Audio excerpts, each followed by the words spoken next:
joining us now is Bryce Covert. Bryce is the economic policy editor for Think Progress, among other places. And followers of politics will know that there has been a debate going on the Democratic side of the aisle about paid family leave and how it would be paid for. So Bryce has just written an article about that, and she joins us now. Bryce, thanks for coming on the program. Thanks for having me on. You bet. So you have this piece, and we don't write our own headlines. A lot of us writers, when we're in other publications, but the headline given to it was Hillary Clinton's plan for paid family leave is bad policy design. And the sub they gave it was, if only the ghost of FDR were on her advisory team. So first of all, let's start out by just letting our listeners know exactly what paid family leave is. Sure. So a lot of Americans may not even be aware of the fact that the only thing that you are guaranteed to get if you, for instance, have a new baby or a parent of yours falls sick and you need to care for them, or you have a serious injury or illness yourself, is that you'll get 12 weeks of unpaid leave. And there's actually a lot of requirements baked into that, so some people don't even qualify. Many other countries around the world guarantee their citizens paid family leave. All of them, basically, except for us and two others, guarantee paid maternity leave, and a bunch of others guarantee it for fathers as well. It's basically leave that you get to take, like I said, for a new baby, for a serious illness, but it would be paid so that when you need to take that time off, you're not forfeiting your source of income, and that means that more people can take it. It's not so financially trying for people to take this leave, and it can be seriously important for someone, to recuperate after they have a baby, to bond with their new baby, or to take care of someone that they love. So, go ahead. Sorry. So now Senator Gillibrand of New York has a proposal in Congress with a number of co-sponsors that would provide paid family leave, right? Yes, it's called the Family Act. It would create a social insurance policy. So people are probably familiar with Social Security. The way it basically works is that everyone pays in. You will notice that Social Security payroll tax being taken out of your paycheck. Your employer also pays into Social Security through taxes.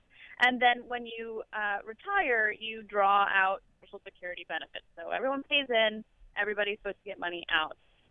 Paid family leave, the way that Senator Gillibrand has designed it, would be very similar. Everyone would pay in through a small payroll tax, both employers and employees.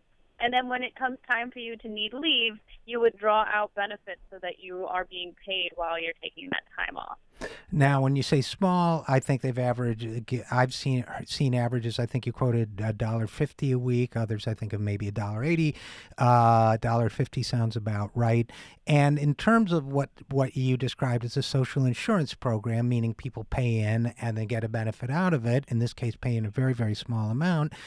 You quoted. I was hoping you would, as I was reading your piece, Bryce Covert. I was hoping you would use this FDR quote, and you did, that it gives the contributors a legal, moral, and political right to collect their pensions, and then shortly there, with those taxes in there, no damn politician can ever scrap my Social Security program. So part of the logic there, it's not only a way to pay for the program, but it's a way to make it politically defensible from those who might want to gut it in future years, right?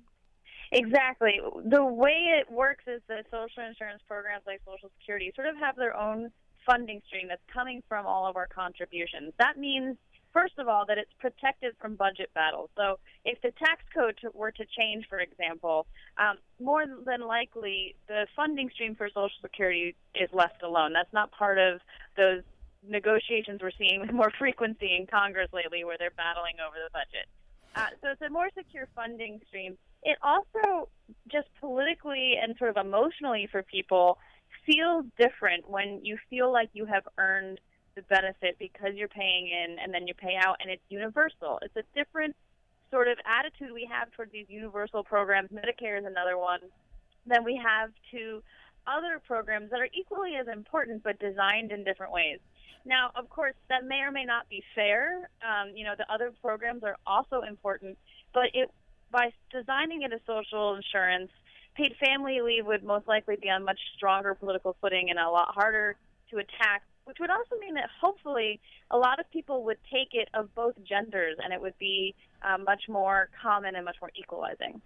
Very, very well said. We're talking with Bryce Covert, editor for one of the editors at Think Progress, about paid family leave. And now we always, before we get into the politics of it, if it has to do with the Democratic primary, I always do a disclaimer by pointing out that, yes, I do write for Bernie Sanders. So, take anything that may come out of my mouth that way, but you don't.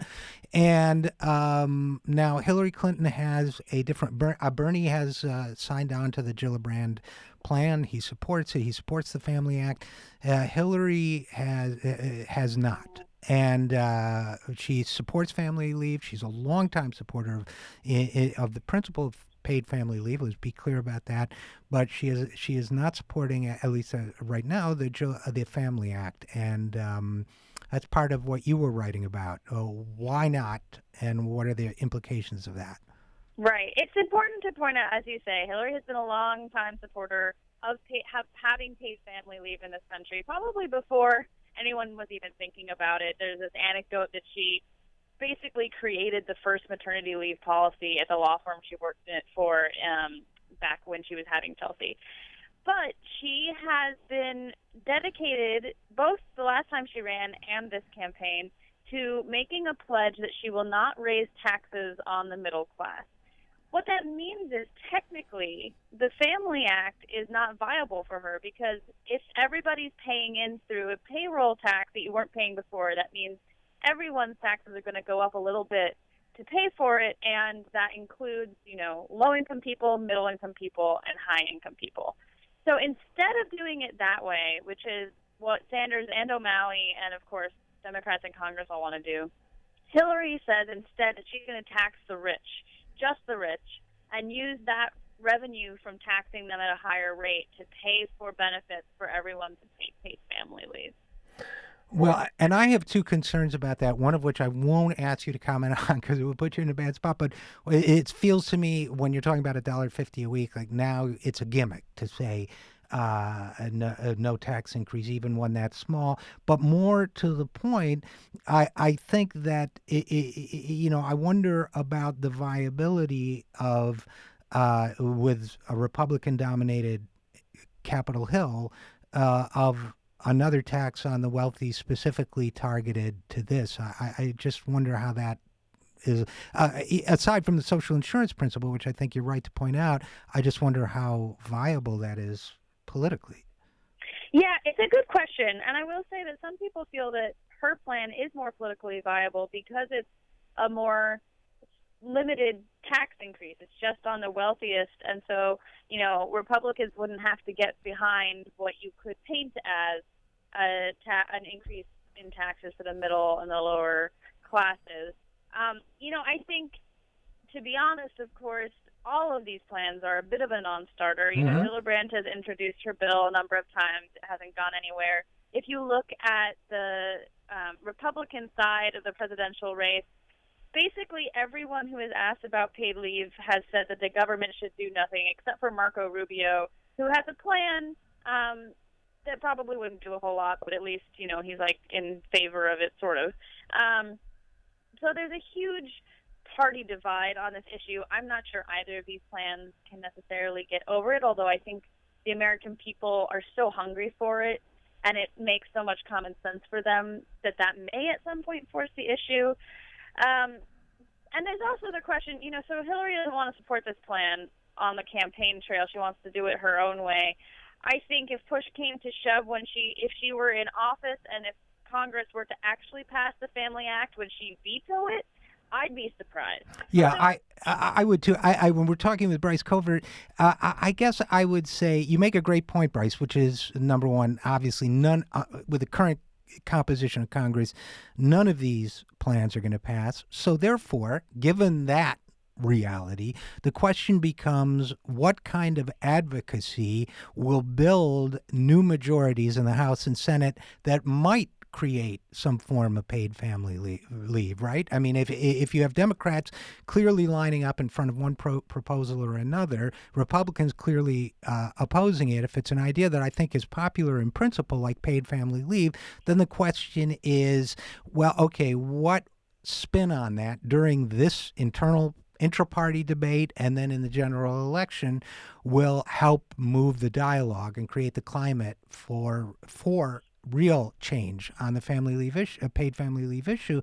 And I guess one argument would be, well, if you adopt the Republican mantra of no new taxes, you're really undermining the chance to create new social insurance programs. And if that had been done during FDR's era, it would have wounded Social Security. If it had been done during LBJ's era, we would have a much more vulnerable Medicare. So what do you say to that? Right. I mean, obviously, as I'm sort of pointing out, the debate between Sanders and Clinton over this paid family leave, how to go about doing it, by and large, they agree with each other in principle, and it can sound like splitting hairs, I think, particularly for people who are like, well, I just want paid family leave, one way or the other, as soon as possible. I do think, though, it is important to talk about how we want to create and fund and implement new policies, as well as, I have also sort of come out and hit Hillary for making this pledge of not raising middle-class taxes, particularly because she defines the middle class as anyone who makes $250,000 a year or less, because it just hems her in. So it's such a strict bind that she's put herself in. We saw Obama put himself in the exact same bind and also face the repercussions for it. He went to try and change the way people save for college by taking a tax break that mostly goes to the wealthy and using the money to actually help the middle class and the lower class. He couldn't do it because technically it would raise some people's taxes who make $250K and below. So these promises they're making on the campaign trail do matter. I think they get held to them once they're in office. And so it sounds like a lot of symbolism now, particularly because, this may or may not pass within, the next administration or for a long time. But the kinds of things we talk about, the kinds of pledges they make, shape the policies that they can actually advocate for and implement once they take office. Well, I think that's really, really well said. And this is obviously on the Democratic side of the ledger. This is the time to do it. This is the time to have that conversation, and this is the time for independent observers and voices to make themselves heard on exactly these long-term repercussions coming out of the conversation that's being had now during the primaries. So, Bryce Covert, I thank you very much for engaging in that process and for providing some insights for us on it. And thanks for coming on the program. Thanks so much.